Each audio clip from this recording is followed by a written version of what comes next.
firewall serves two purposes. It prevents some rather nasty things from the internet from coming into the intranet, and it can also prevent sensitive corporate information from being sent out onto the internet. Once through the firewall, a router picks up the packet and places it onto a much narrower road, or bandwidth, as we say. Obviously, the road is not broad enough to take them all. Now you might wonder what happens to all those packets which don't make it along the way.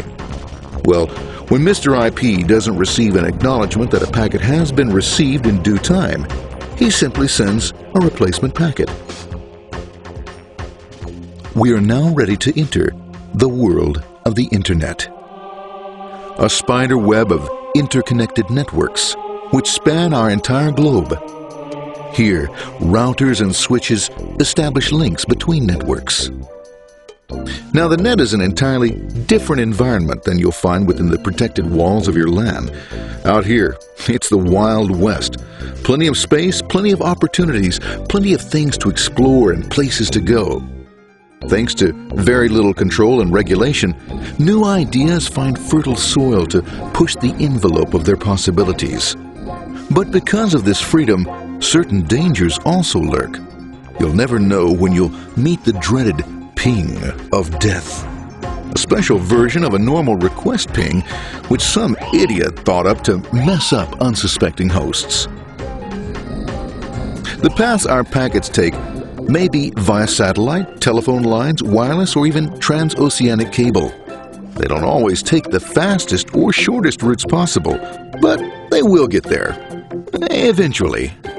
Maybe that's why it's sometimes called the worldwide wait.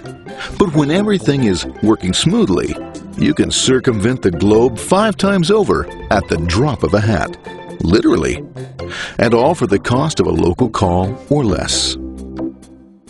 Near the end of our destination, we'll find another firewall. Depending upon your perspective as a data packet, the firewall can be a bastion of security or a dreaded adversary. It all depends on which side you're on and what your intentions are. The firewall is designed to let in only those packets that meet its criteria. This firewall is operating on ports 80 and 25. All attempts to enter through other ports are closed for business.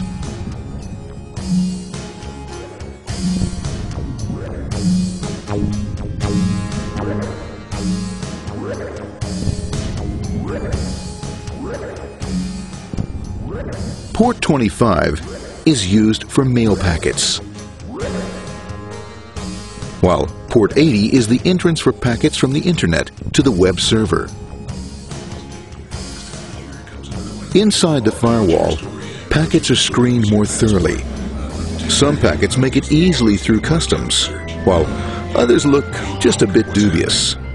Now, the firewall officer is not easily fooled, such as when this ping of death packet tries to disguise itself as a normal ping packet. It's okay, go on, it's okay, no problem.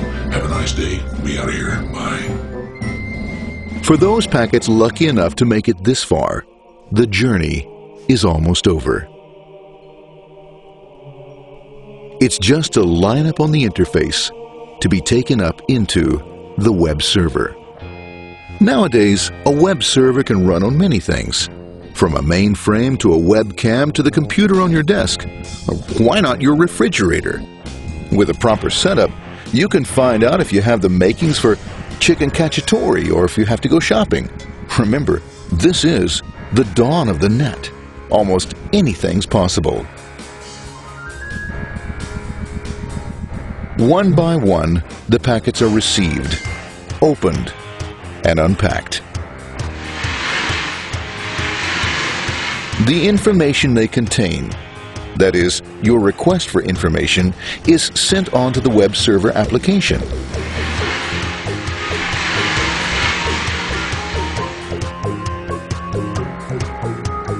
The packet itself is recycled, ready to be used again, and filled with your requested information.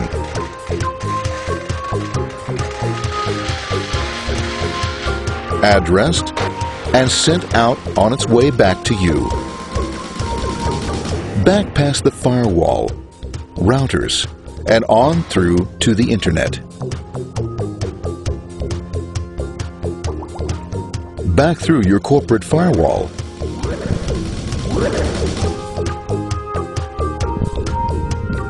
And onto your interface.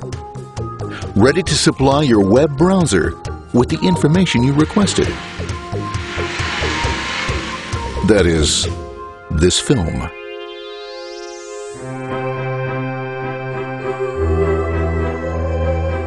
Pleased with their efforts and trusting in a better world, our trusty data packets ride off blissfully into the sunset of another day, knowing fully they have served their masters well.